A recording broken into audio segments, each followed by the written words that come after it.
wabarakatuh. Om Swastiastu, Namo Buddhaya, salam kebajikan, salam merdeka belajar. Perkenalkan, saya Astrida SPD, calon guru penggerak Angkatan 9 UPT SMP Negeri 3 Duam Panua, Kabupaten Pindrang. Video kali ini saya akan melakukan wawancara dengan beberapa kepala sekolah. Wawancara kali ini merupakan tugas demonstrasi kontekstual modul 3.1 tentang pengambilan keputusan berdasarkan nilai-nilai kebajikan universal. Selamat menyaksikan. Sesi pertama, saya akan melakukan wawancara dengan Bapak Helmi SPD MSI, Kepala Sekolah SMP Negeri 3 Duam Panua. Selamat pagi Pak, maaf saya bisa mengganggu waktu Bapak sebentar. Ya silakan.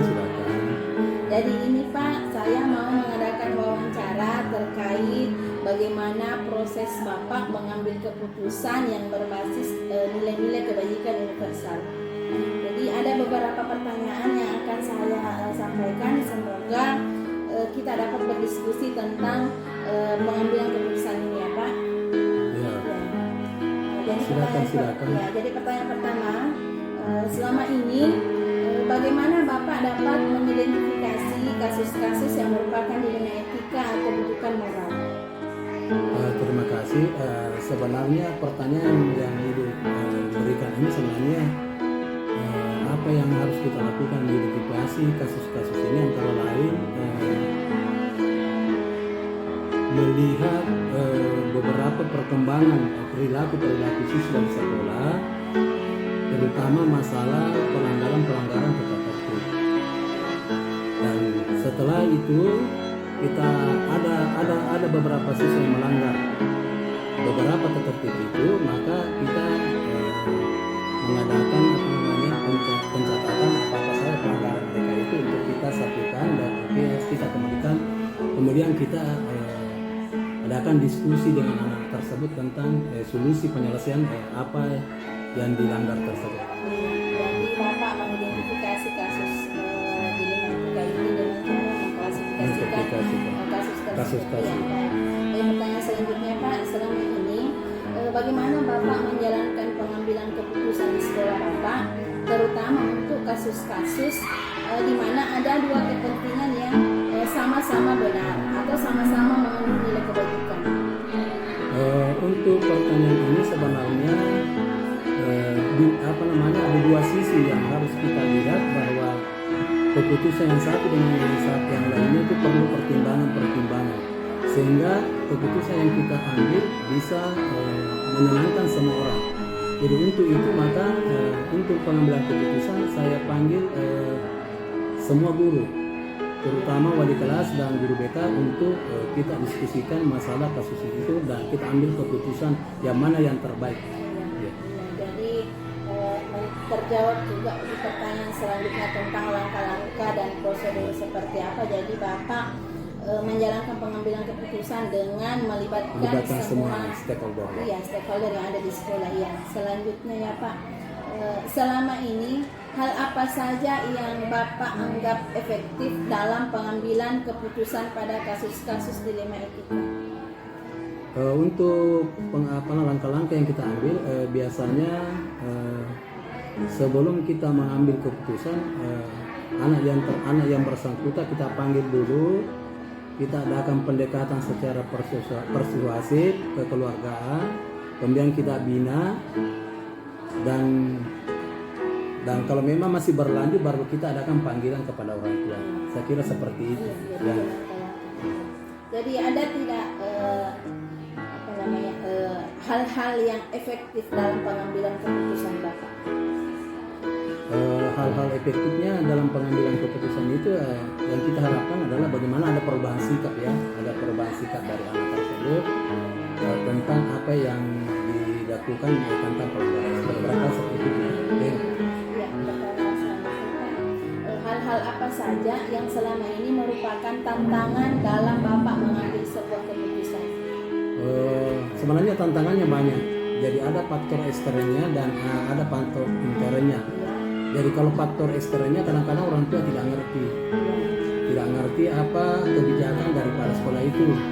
Kadang-kadang kita mengambil suatu kebijakan tidak sesuai dengan apa yang dia mau. Nah, kemudian faktor internalnya bahwa kadang-kadang ada guru yang berpihak, tidak berpihak kepada anak, sehingga kadang-kadang ada gesekan-gesekan antar guru. Untuk itu, untuk mengatasi masalah ini maka kita duduk bersama, kemudian kita bicarakan mana yang terbaik. Ya, menurut Bapak ada banyak sekali tantangannya Pak. Ya, selanjutnya apakah Bapak memiliki sebuah tata cara atau jadwal tertentu dalam menyelesaikan masalah tersebut? Apakah Bapak menjadwalkannya setiap satu kali sepekan atau Bapak menyelesaikan masalah itu? Untuk kasus-kasus anak, sebenarnya kalau kita, menurut saya, kalau kita data dulu, kadang-kadang nanti persoalan itu lama berlanjut dan tidak terselesaikan. Jadi karena siswa kita juga tidak terlalu banyak, jadi saya ambil keputusan kita selesaikan pada saat itu, supaya masalahnya cepat selesai dan perbuatan itu tidak berlanjut. Ya, seperti itu. Adakah seseorang atau faktor apa saja yang selama ini mempermudah atau membantu Bapak dalam mengambil keputusan? Kalau masalah ini ya semua guru, saya rasa semua guru membantu semua, terutama di kelas, siap membantu semua, dan ditambah lagi dengan guru kita, saya kira semua terlibat, semua terlibat. Semuanya membantu sehingga memudahkan kita untuk mengambil keputusan, karena semua terlibat.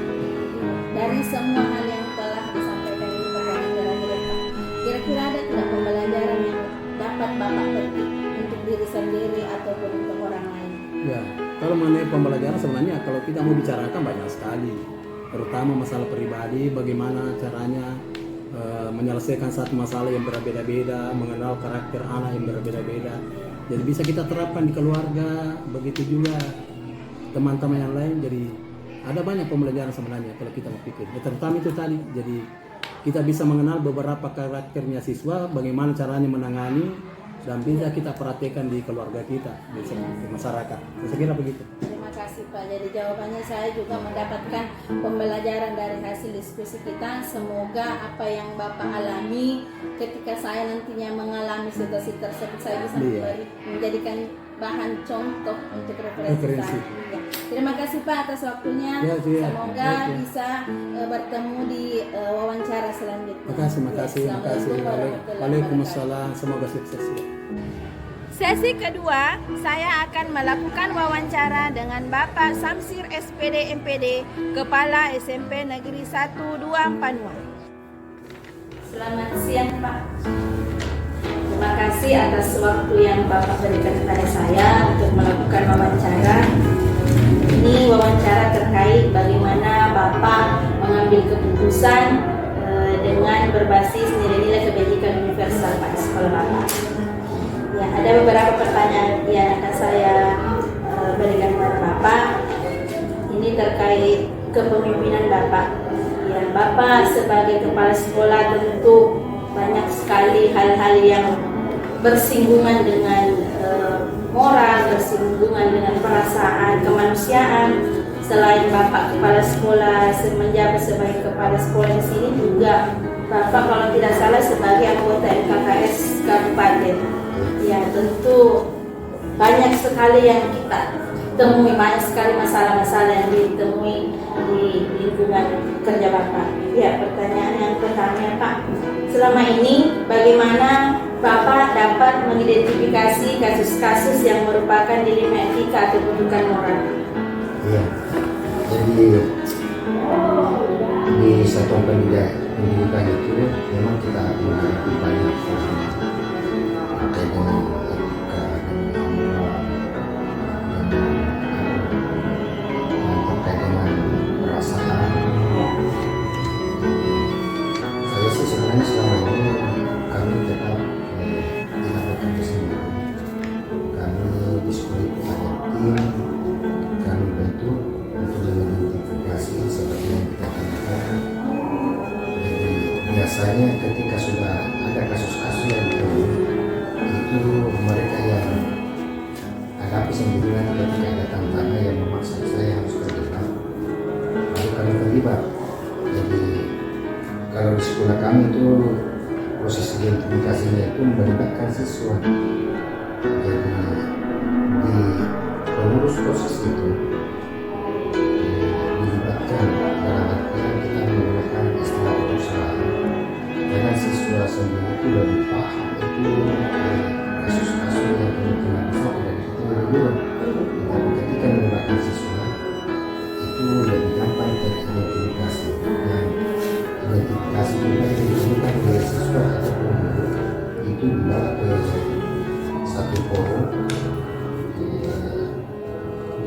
satu forum, kemudian kita semua yang terkait dengan kasus itu kita libatkan, jadi kita duduk bersama mencari solusi yang terbaik.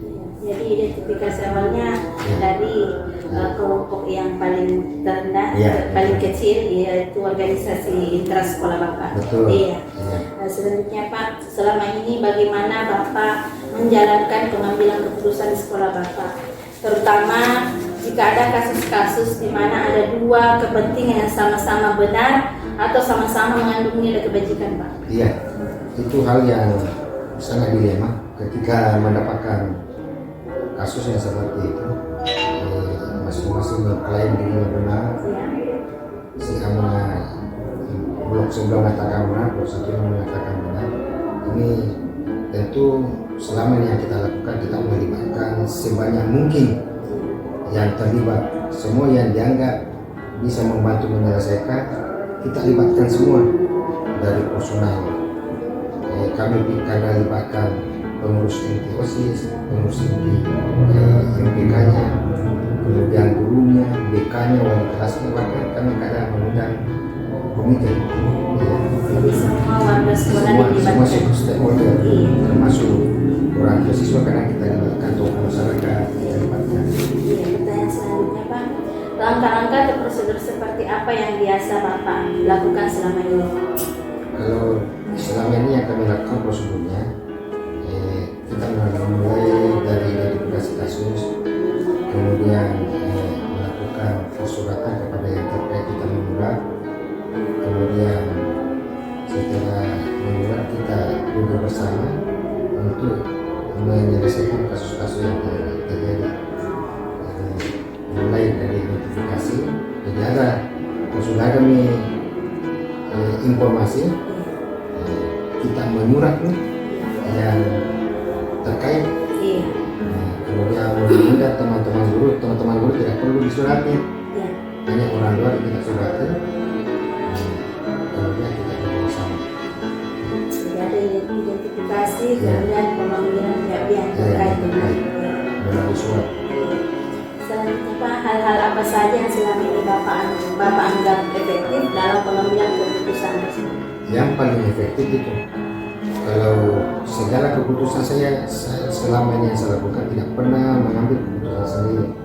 Jadi ketika kasusnya terkait dengan kesiswaan, saya panggil kesiswaan. Maka saya kesiswaan ketika terkait dengan PBDB, misalnya PBDB siapa seharusnya menjadi ketua penerimaan siswa baru, harus wakasih kesiswaan.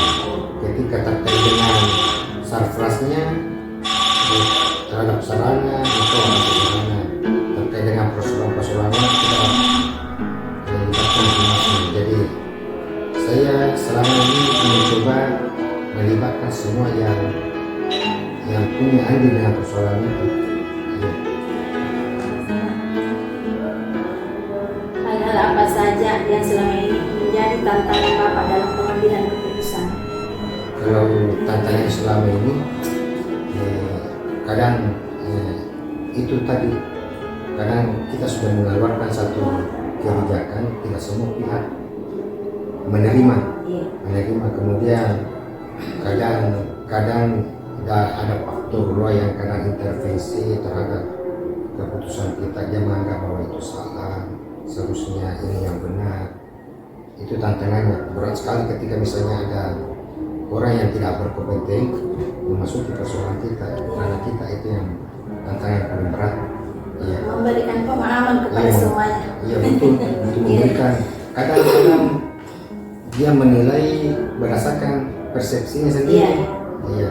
Makanya saya kadang sampaikan ke teman, ketika ada masalah, jangan adukan ke orang yang tidak paham. Ya. Jadi adukan kepada orang yang paham. Kira-kira Bapak punya jadwal untuk menyelesaikan atau mengambil keputusan apakah diselesaikan di tempat atau memang ada jadwal khususnya? Tergantung dari masalahnya mekanisme. Selama ini kalau misalnya kami kan di sekolah tetap rutin itu rapat berkala. Ya.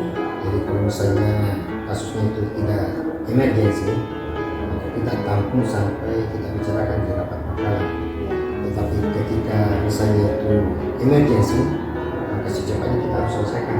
Di waktu itu tidak boleh ditunda-tunda. Ya, jadi Ya. sesuai dengan Kondisinya. kondisi kasusnya. Ya. Iya.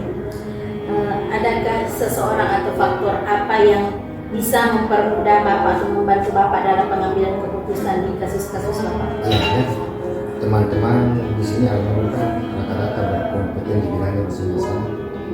Jadi misalnya terkait dengan IT-nya ada teman yang siap, terkait dengan siswa yang bermasalah kita dibantu dengan BK, guru BK-nya. Ya, saya pikir di sini kami timnya solid.